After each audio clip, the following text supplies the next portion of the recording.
Thank you, and welcome back to the Patriots 300 level podcast. My name is Eric, and I'm joined by my co-host Kevin.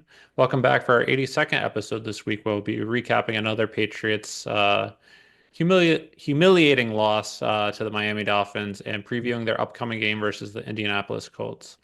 As a reminder, you can follow us on Twitter/X and Instagram at Pats 300 level pod for up-to-the-minute updates and commentary on news of the day.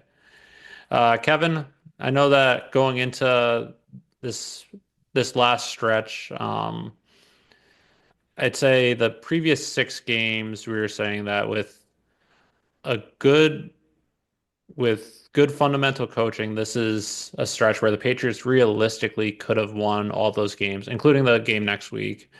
Hopefully, with good coaching, you'd think realistically probably wins out of seven, with the Dolphins being one of them. Where earlier in the season, you lost to them in a close game. Granted, they didn't have Tua, and you had Jacoby, but again, that was a game where Miami, you could see some flaws in their team, and you would think maybe the second time you play them, you'd have a better shot. Again, it was in Miami, but this game just didn't appear anything like that. Miami from the get-go just had full control of the game and they completely embarrassed the Patriots. They embarrassed them from a playing standpoint, from a coaching standpoint.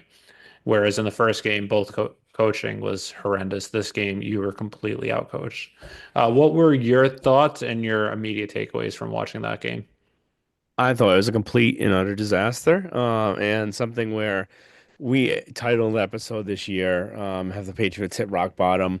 And I can't remember what game that was I because think there's that was been after so the many. Jacksonville game. Yeah, I was gonna say maybe the Jacksonville game. There's been so many instances this year of them performing not to expectations, and this was probably the worst game they've had this year, and especially from a coaching and execution standpoint, you can't have that mental penalties and say, "Oh, it's just we don't have the roster, we don't have the talent." At some point, it's the coaching where Yeah. false starts is the coaching and penalties is coaching.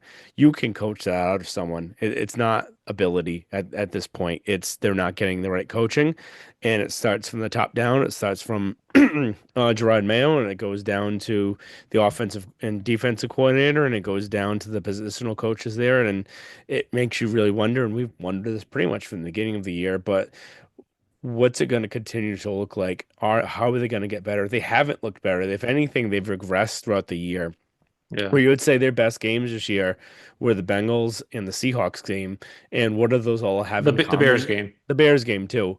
But what do the first two games have in common is that they were at the beginning of the year where all of that focus and preparation was there, and now you're really kind of seeing them ad lib it, and it's not going well.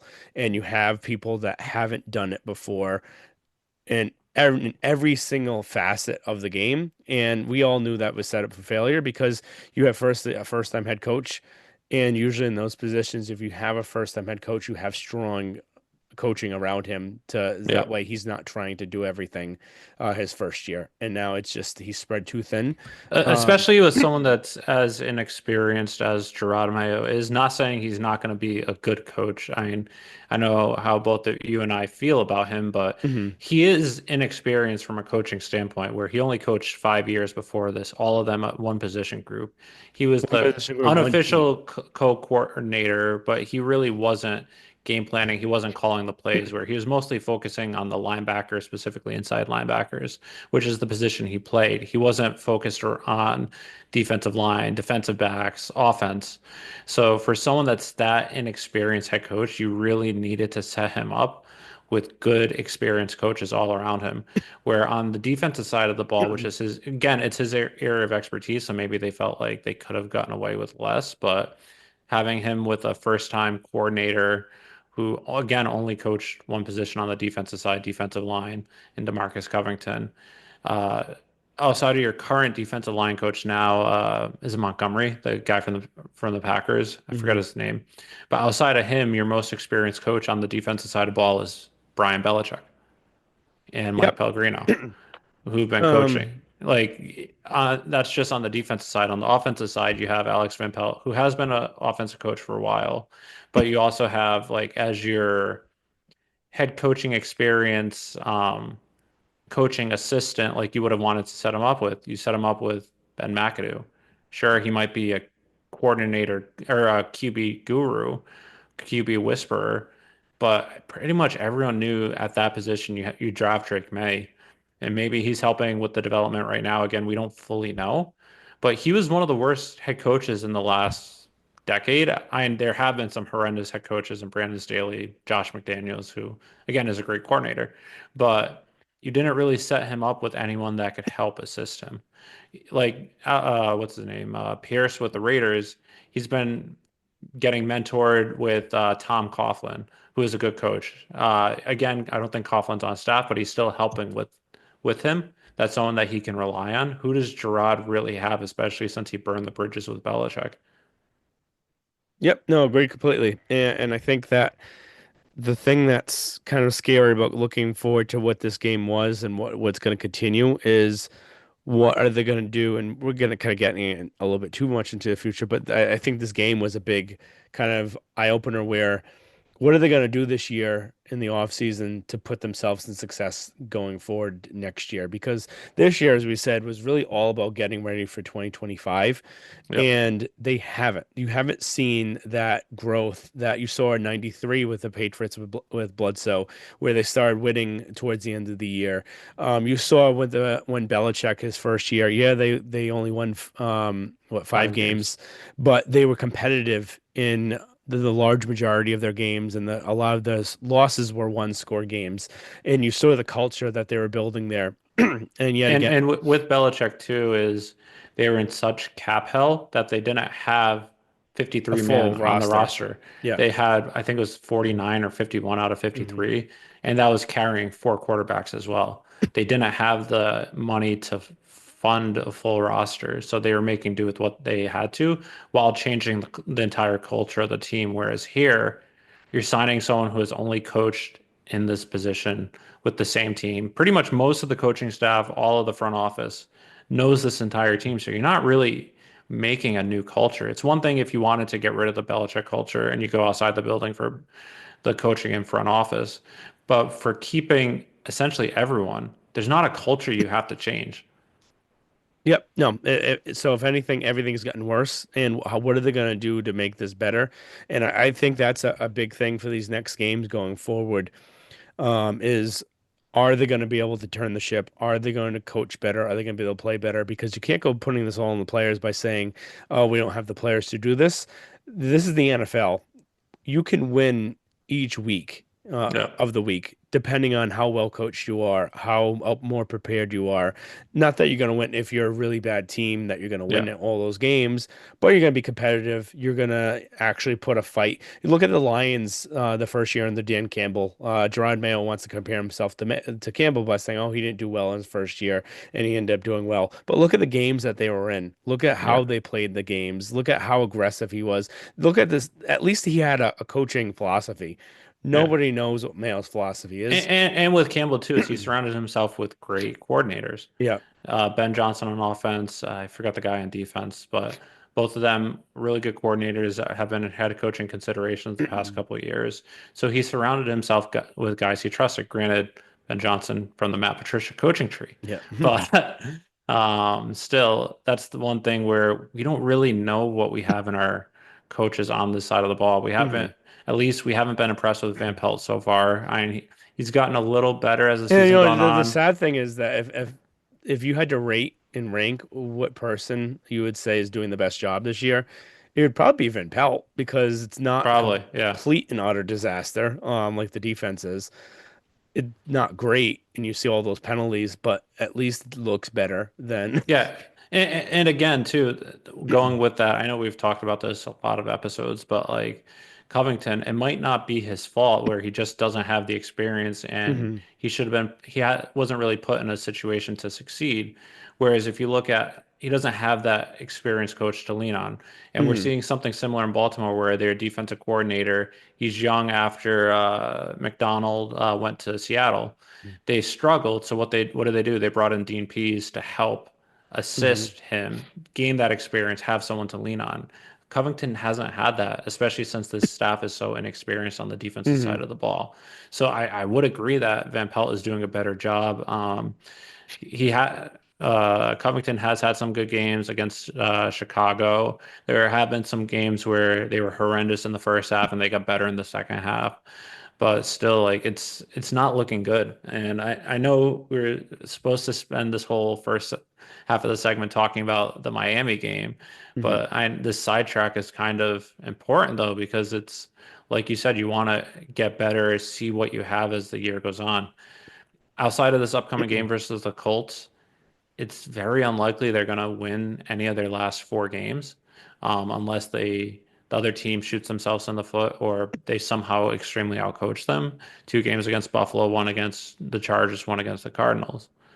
But you want to see what you have. If you play better, you eliminate the mistakes, you see the talent you have so that, like you said, you're building for next year, especially with a good quarterback on a rookie contract and 130 million in cap space. You want to use this offseason to step forward with the program where if you fail this offseason, you're screwed going forward. You Oh have yeah, some that's the biggest thing where they could be setting themselves back 4 to 5 years after maybe this even more offseason. because you're not taking advantage of the rookie quarterback Hmm. contract. Because if you think about it, do you trust the front office to be No, drafting the players, number one, signing the right players? I have no faith whatsoever because you look at this past draft, and yeah, I know it's too early to judge a draft right now, but you look at just what it is at first, and especially the wide receiver group, I don't think that's too early to start judging because you look across the league, and wide receiver is one of those areas where it doesn't take long to develop a wide receiver. They start playing well off the gate. And you look at McConkey with the Chargers and just what he's doing. And Eric had a tweet out this week just comparing the Patriots see, draft class compared to the Chargers for the wide receiver cornerback that they have there. yeah, and the reason why I tweeted out specifically was the Patriots had the pick at 34, number two in the second round, and they traded back three spots with the Chargers. They traded pick 34 and pick 137, end of the fourth round, I believe, to the Chargers for pick 37 in the second round and pick 110. They used 37 and 110 to draft Jalen Polk and Javon Baker. The two of them combined have 12 catches for 89 yards and two touchdowns.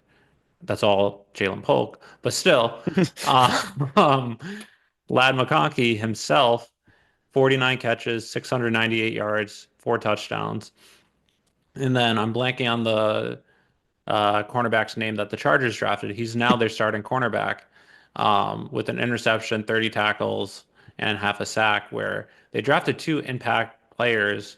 Uh, Probably the best wide receiver in the draft so far, or production this year. Again, I want to say that he's going to have a better career than Malik Neighbors or Marvin Harrison Jr. or Roma Dunze or Brian Thomas.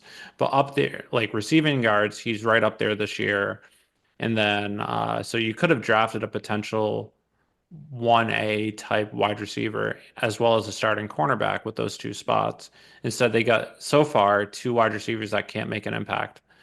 And cornerback, as we've seen, is probably going to be a position that they're going to have to target this offseason in the draft as well. But the number of holes on this roster is starting to add up compared to what they had last year. Yep. So that's the thing. Do you have faith in the player in these guys picking the right guys and signing the right guys where this is your second year in a row where you're going to have a top five, top at worst top 10 pick Yeah. in each round, and I have no faith whatsoever because they couldn't pick every single pick that they had so far looks like it might be a failure, Outside of besides Drake Drake May, May. And Drake but May, I don't give them credit whatsoever yeah, because anyone they would have were made that pick. anyone would have made that pick.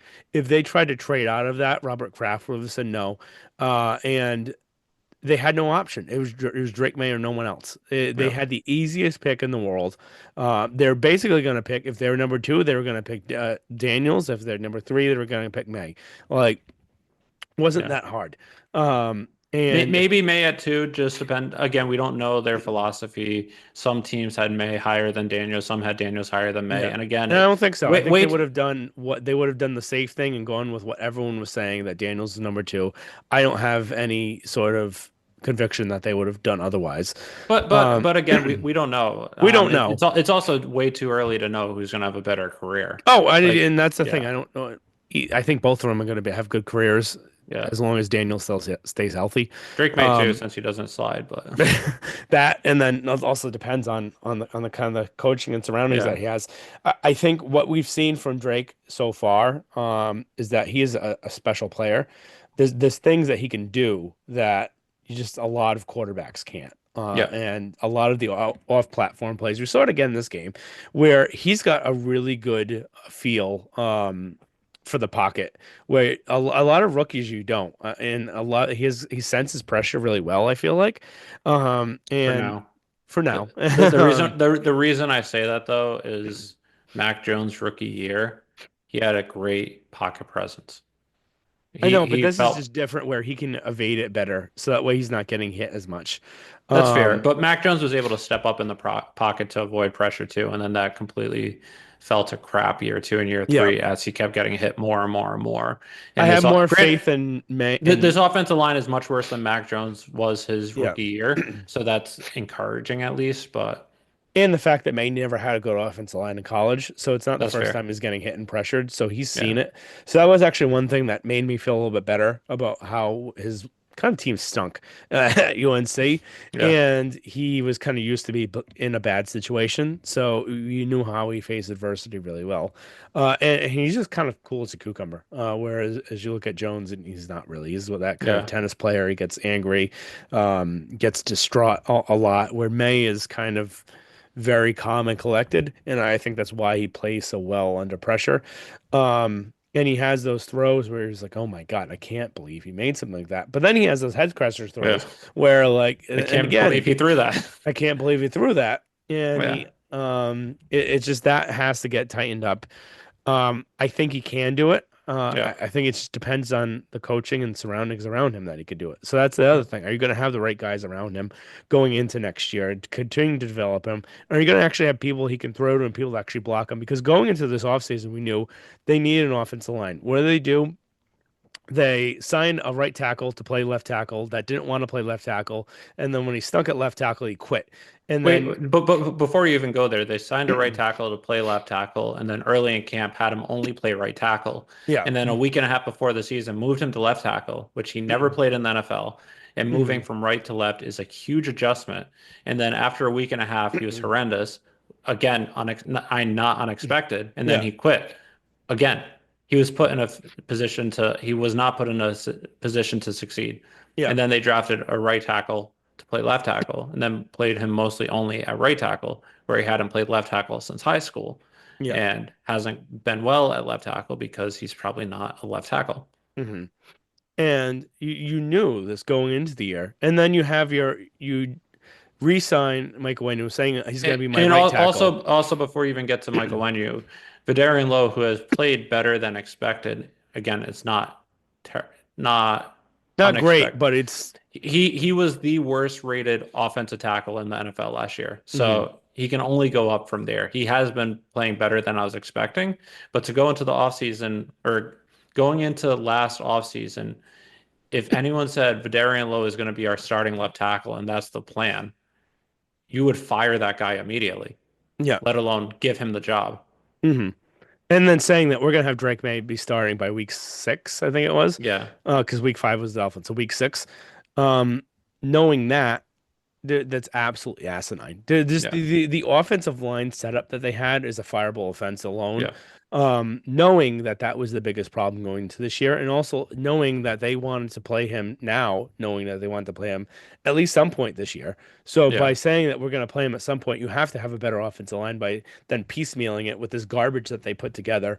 yeah. And you look at the line right now, you're just throwing things at the wall trying to see if they stick. And Uh, that's also something they did all camp too, is they kept trying all different mhm, combinations. But one thing you need for an offensive line to be successful is cohesion. You have to know the person to your left and to your right, what they're doing, making sure that they're making the right assignment, that they're blocking the right guy. Whereas if they don't, you're going to probably pick up the wrong guy because you're expecting them to do something that, even if they're not supposed to be doing, you're expecting them to do that. And by having that incohesion all offseason, all camp, this is something we called out too. Like you shouldn't be juggling the offensive line every single day, every single week in camp leading up to the Hmm. final week of the season. You should have, again, in the spring, okay, that's one thing. But by the time training camp started, by week two, you should have had your starting offensive line and then your second string. And then maybe if someone's not working out, you pull someone in from second string to first string, but you don't keep juggling on when you right tackle, right guard, right tackle, right guard, city so left guard, right guard, left guard, right guard. You find your combination and then you go forward with it. Yeah, no, City Cell right tackle. Like, Yeah, who actually he played pretty decent, I thought, at right tackle. But, um, and the other thing is every single offensive lineman besides Lowe has regressed, yeah, and Lowe now has kind of started regressing again.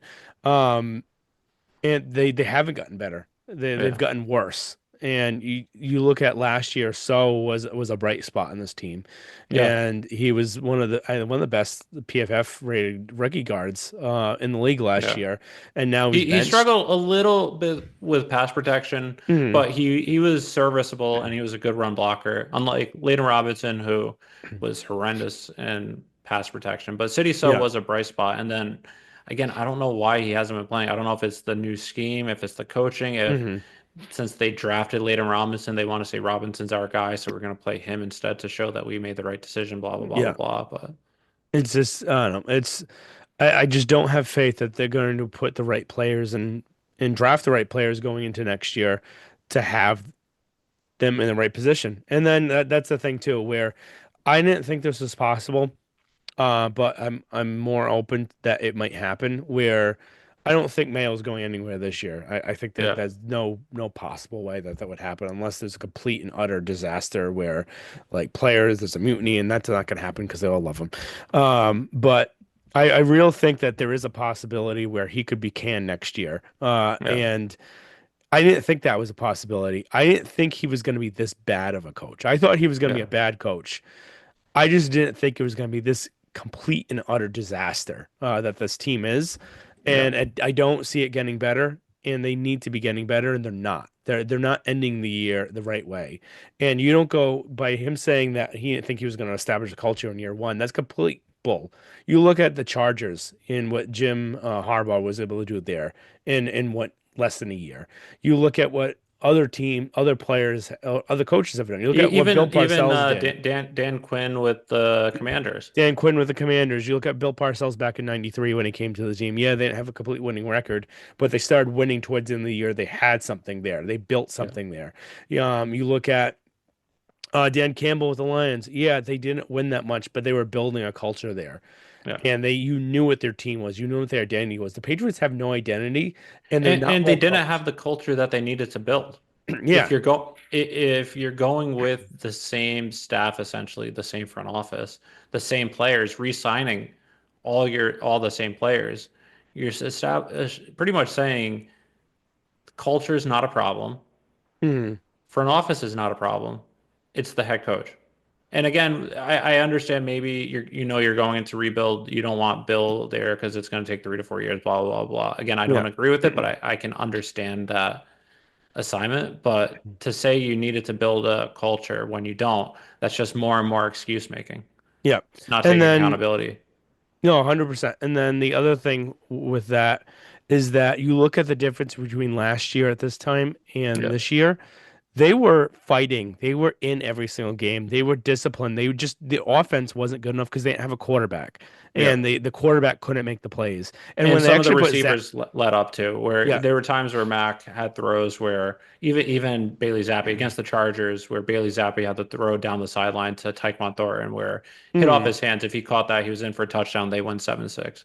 yeah, There's the game versus the Raiders where Mac Jones threw it 50 yards to Nelson Aguilar to get him field goal position to win by one, but he drops it, they lose. hmm, Like they're against the Commanders last year, Mac Jones threw it to Juju on fourth down, where if he catches it, they're in field goal position, they win. He hmm, drops it. So it wasn't just the quarterback. There were other execution issues, but it hmm. wasn't a coaching It wasn't. aspect. Yeah, it wasn't mental execution where Yeah, you're making pre-snap penalties where it's happening time and time again. And you have national guys now coming out saying that this is the most undisciplined NFL team that's around. That is a bad thing that to be called. But yeah, if you're undisciplined, that's completely on coaching. That's not on player talent. We yeah, have spoken a lot about coaching right now. yep, We talk, so let's go quickly about Drake May and there's nothing really else to really talk about the rest of the team because stat wise, it wasn't good. yeah, They didn't play well. I think this Drake May, this it was tough for me to kind of grade this game for him because he was under so much duress and yeah. the line was so bad this game. It was just tough to kind of say how he played. I think through that, I think he played decent. But you again, he can't be making these turnovers. He had two turnovers, one fumble, one interception. Bad interception. And bad And the fumble too. interception too, the timing too, where if they get a touchdown on that drive, they Mhm. can they're realistically in the game. They're down one Yeah. score if they make the 2 point conversion. Where it's one thing if you're down by 20 or down by 30 trying to make a play, but that was one where it wasn't fourth down, Yeah. and you have a position. You're in position where you can actually get back in this game Yeah. realistically. And I get you have a free rusher coming at you, but still you got to get rid of the ball and Yeah. throw it away or throw it at Or someone's feet or take the sack yeah. at that point. You can't go trying to make a hero play off your back foot, lobbing it up there. It's just not going to work. Yep. And then the fumble too. It's just he's having too many turnovers each week. And it needs to cut down, and that's something they have to work on with him at least in the off season. But I think he can overcome that. Yep. Anything else on him? No, I think you at least see flashes. You see more good than bad plays from him, which is good, especially as a rookie. You'd like to see him tighten it up a little bit, but it also is tough with this offensive line, this receiving core, but he's making it work. Tight Yeah, ends have I been think the biggest productive. thing too is that you're part of the reason I don't feel as bad is that the offense is all him. Yeah. It's all him. Yep. And he's trying to put the entire weight of the offense on him, and it's not going to work, which is why some of this is happening. So that's why I'm not completely upset about it. Yeah. It's just it needs to be worked on for next year is the big thing. Yep. No, I agree. And then just the running attack is just in the offseason and training camp, they said we're going to be a run focused team. And outside of week one, they've been pretty horrendous against the run.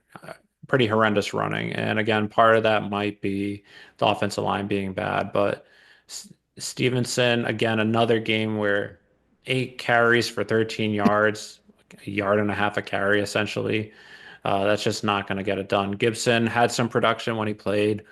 Again, I like Gibson a lot. I think he should be getting more carries, but your top two running backs only getting 14 carries. Again, they were down by a lot to begin with. Mhm. But if you want May to have success and you want the offense to have success, you have to establish a run game first. I know some people disagree with that philosophy, but it really makes you a balanced offense where if they know you're going to be passing all the time, the defensive line can tee up on you. They can Mhm. call in blitzes, and that causes May to be under even more distress. You want him to be under less stress. You have your running game going, and then you work in the quick pass game, screens, quick slants, and to make them slow up a little bit, which is, again, something they haven't really done. Yep. All right. So wide receiver group, Douglas kind of led the pack, 5 catches for 62 yards. They're continuing to work him in more, which I like. Again, Yep. they did again. I don't know what it is, but the communication between Douglas and May needs to get better. Yeah, there's Um, another one where he had Douglas for a first down and just throw was horrendously off. hmm where he's expecting Douglas, I think, to kind of set in his route, and Douglas is claiming that he had just a slant route, and that's not one you sit in. So Yeah. I don't know what May is kind of thinking there, but they I have need a to get question on. for you, Kevin. Yeah, How would you compare Demario Douglas's production this year to last year? I would say it's worse, but I don't know what if it actually is because he's played it every game. Where last year he missed a bunch of time for concussions. Yeah. So my gut would be I wouldn't be surprised if it's the same. Yeah, it's pretty much on par. Last year he played in 14 games. Granted, he was knocked out of two of them, I believe, with concussion, but Yeah, 49 catches, 560 yards, no touchdown this year in 12 games. So two less games, but probably probably the same. similar play time. 48 catches, 480 yards, one Mm, touchdown. So a little less in yards, but comparable with receptions and yards. So he'll end up having statistically more catches, more yards, more touchdowns than last year. But yeah, that kind of shocked me when I saw that because I thought that he was having a pretty bad year, mostly because the game planning and the offense, whereas last year he was the main guy, but it's pretty much on par somehow. yeah. And then Hooper had that really good touchdown, in kind of garbage time, Yeah, there for he's been them. a pleasant surprise this year where he's had production. He's been a good target for May. Again, I want to say he should be a starting tight end in the league, but he's a good number two guy who can be productive, reliable when you need him to be. Yep. All right. Anything else on the wide receivers before we hit defense? Not really. All right. Booty, not much. When I had to start him in fantasy this week, only I think one catch for 9 yards or something like that. But Yeah. All right. Defense, two sacks, Barmore, Schooler, and then Gonzo had that fumble return. Again, this we kind of already talked about this, but the defense not good enough. They got slaughtered against Miami, where again they're playing zone and they're getting killed. yeah, if And you're it's gonna play zone basically against Tua, you have to get a pass rush quick.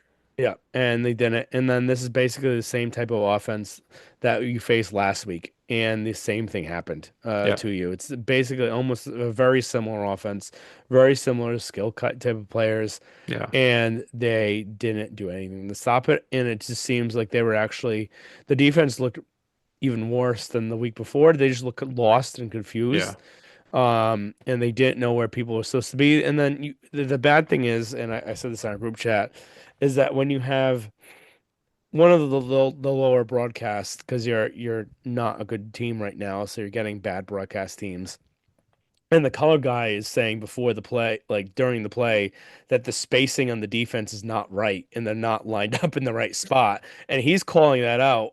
And he's probably not the greatest guy in the world. And Who was it? Mark Sanchez? I don't even know who it was, but at this point, like, Yeah, but when you have that happening and like calling it out during the play, like they're not spaced right and they have no idea where they are, that's a bad problem. Where like he's not even coaching the team and he knows like they're not in the yeah. right area. Um, it's just they need to. I don't know what they're gonna have to do in the offseason. I feel bad for Covington. He's probably gonna get fired. But they're gonna have to do something. And I don't know what they're gonna do because their whole thing on bringing all these guys back was because they wanted to fit in that the scheme they played. And the problem is that none of these guys know how to coach up the scheme that worked these guys in. It So was Adam Archuleta. okay. Um, so then like what do you do where you sign all these guys because they fit in the scheme that you used to run? Yeah. And are you going to have a whole new defensive scheme where these guys are probably not going to fit because the whole thing with the Belichick scheme is that they knew exactly where the players had to be and what their strengths are and worked with it. And clearly these guys don't. And are they actually that good of a player for a generic kind of defensive scheme? Probably not. Um, And actually, interesting storyline to watch too is assuming Bill gets a job this year, does he take any of these coaches with him? I'm mhm, assuming Brian goes with him. Does Mike Pellegrino go with him?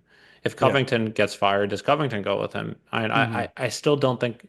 I think there has to be a scapegoat, and probably makes sense. Covington is just yeah. because you don't want to go with another offensive coordinator week two or year two for a rookie quarterback. Mhm. If they do, what offensive coordinator is going to want to come to this Like disaster? knowing that the head coach might be fired after year two, Yeah, and then he'd be fired too. So, yeah. unless here's one kind of thing that was mentioned, but as just a kind of hypothetical situation I heard on the radio, it wasn't like a fact-based one, but they're So probably like not going to happen. probably not going to happen. But they were saying just a hypothetical that they were thinking of was that if the offense coordinator they hire could be someone where they could offer say if this does not go well with Mayo, you would be the leading candidate for the head coach I don't know going how you do forward. that. Unless it's the only one that makes sense to do that with is Would be Brian Josh Daboll or Dable. or Josh. But again, Yeah. I don't see how Kraft can go with Josh after his two. horrendous coaching stints where he made the exact same mistakes in his second try that he did his first try, and then that's someone else from the Belichick coaching tree. I feel like if you're gonna fire Mayo, you have to go a Well, the thing that completely you see different though direction. with Kraft is that he likes to go with people he knows. So I could maybe see something like that happening more so with Dable than Josh, but Yeah, because Josh is probably going to follow Bill. But probably. we'll see. But that would be a nice kind of a funny kind of wrinkle where the coach that stabbed someone in the back ends up getting stabbed in the back. So that would Yeah, be maybe a nice little storyline.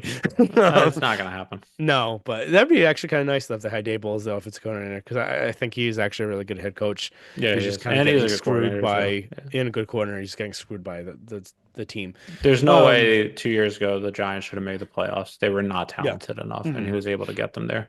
Yeah. All right. So three up, three down, real quick.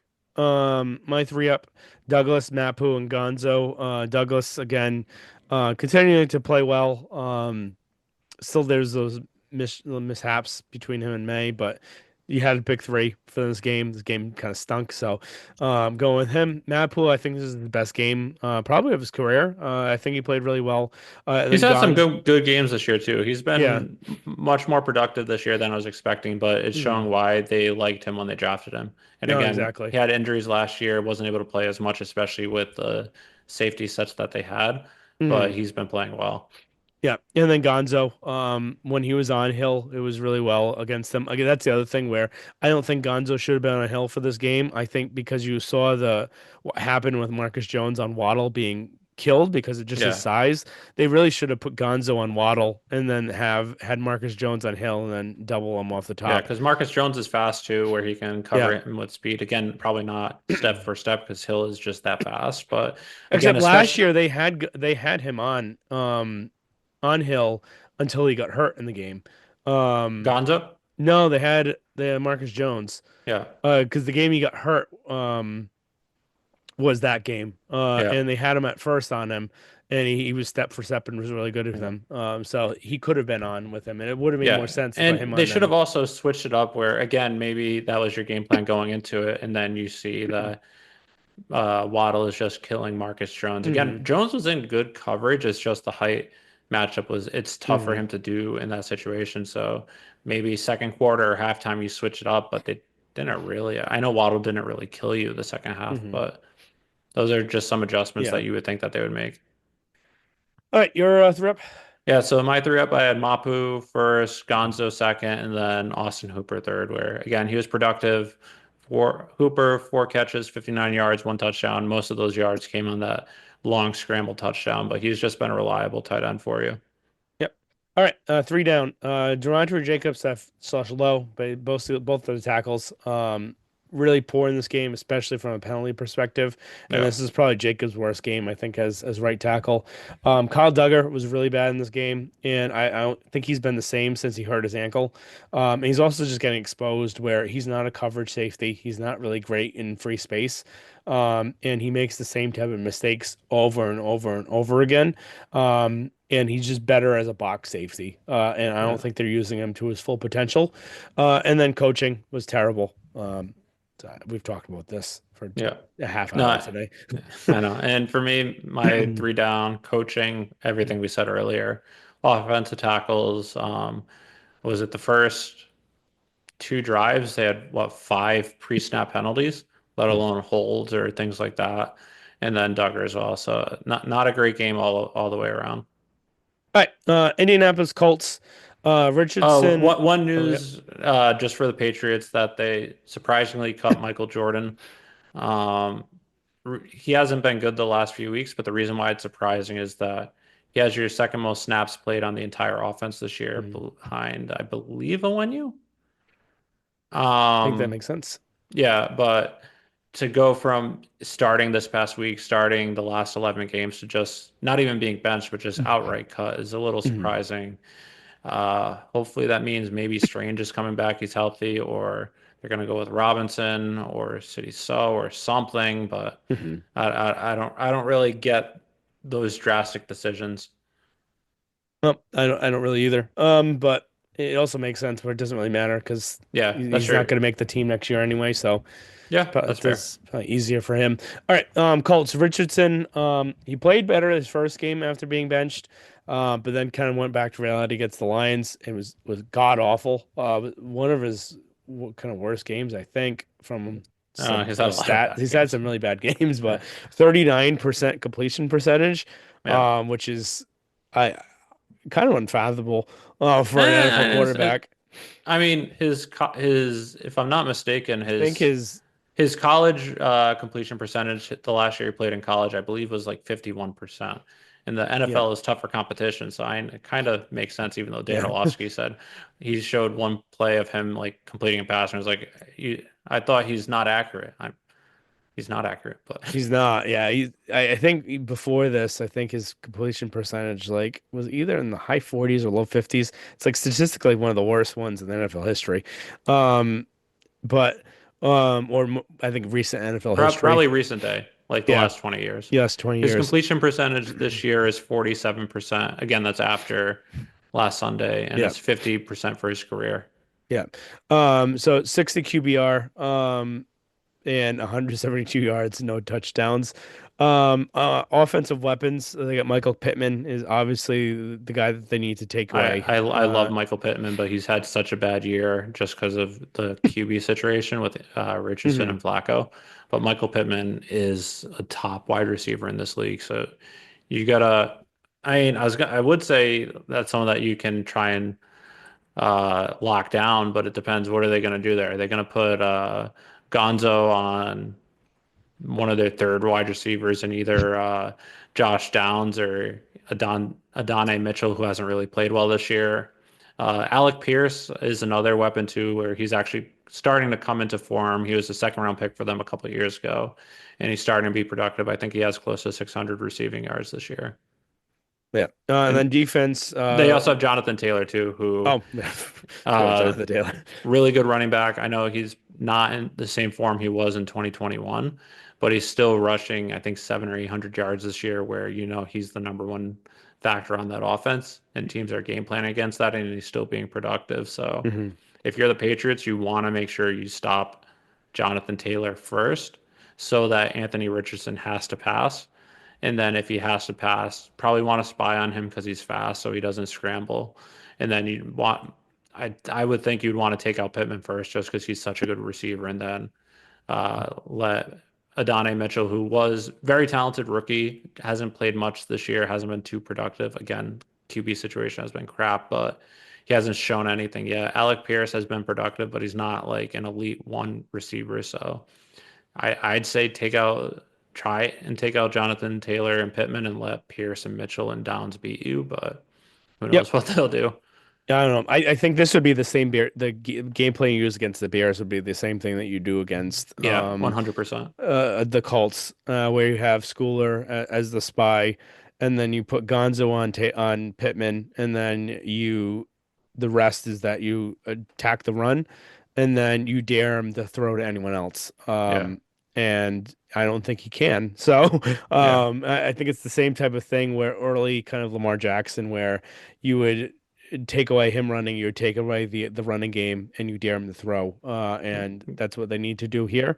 Yeah. Um, And also too, since you're likely going to have a spy on Richardson, it might make sense to have Gonzo on Pittman so you don't have coverage over the top where you mhm. use that safety. That would be the coverage over the top on the Yeah. number one wide receiver. Instead, you use that not that specific person, but you use an extra man on the spy. So then Gonzo is on the number one. You have Jones on the number two, and other Jones on number three, as an example. Yeah. No, that's exactly why I said that. And then defense, they got Quiddy Pay, Yep. local Rhode Nice Rhode Islander. Islander from Hendrick and Hawks. And then DeForest Buckner is another good defensive player there. Prediction time. Colts are favored by 2.5 points. Over under is 42 and a half. I'm going to surprise a lot of people. I think Eric is too. I'm picking the Patriots, 17-10. I think this is probably one of their last winnable games that they have. And I know we've railed against the coaching the last half hour. I think that if they dust off the plans that they had for the Bears and I just think Richardson isn't good. So I don't Yeah. think that he's going to be able to score enough. And this is something that we both said before the draft too, is there's no way he should have gone number 3 or Yeah. even first round, but he was Yeah. just one of those combine special athletes where his Yeah. stock just rose significantly. Yeah, I think this game is going to be more, again, the same kind of thing with the Bears. This game is going to be more about the Colts losing it than really the Patriots winning this. And you need all the wins you can get, so take advantage of it. 17-10 Patriots, I've got. Yeah, I kept going back and forth, and I almost just switched in the last 30 seconds, but I'll go with my original prediction. I have Patriots winning 2010. Like you said, I think Richardson's just not a good quarterback. They do have weapons. I thought that in the Bears game too, that the Bears did, but the Patriots defense was able to really shut them down. And that's something that they could use a similar game plan against this offense, who has a good running back, really good wide receiver, but a terrible quarterback. Again, I think Caleb Williams is much better than Anthony Richardson, but Hmm. this year hasn't really shown it. But still, part of the reason why I also think the Patriots are going to get the win is that the last time that they were embarrassed this badly was after they lost to Jacksonville in London.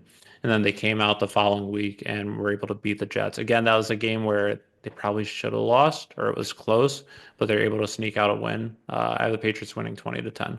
But again, I wouldn't be shocked if the Colts win and win easy. But like you said, uh, unless there's unforeseen circumstances, this is probably their last winnable game. So you have to try and take advantage of it when you can. Start getting that good momentum going into the bye, and just for after this game, going into the last week, last quarter of the season, and trying to build upon things for next year. Yeah. All right. So everyone, thank you for listening. Make sure you have a good Thanksgiving. This will probably be posted either Thanksgiving morning or probably Thanksgiving morning. So maybe have this before you have your turkey when you're on your turkey trot. Or And listen to us when you're driving to some Thanksgiving high school football games. or a relative's house that you want to be to. So make sure you subscribe, listen, and review. Subscribe, rate, and review. And then follow us on Instagram and Twitter at Pat Strahinable Pod and TikTok as well. Trying to get some TikToks, a few TikToks a week. And a couple of them have blown up. So thank you for everyone that have followed us there and like those as well. So talk to you guys next time.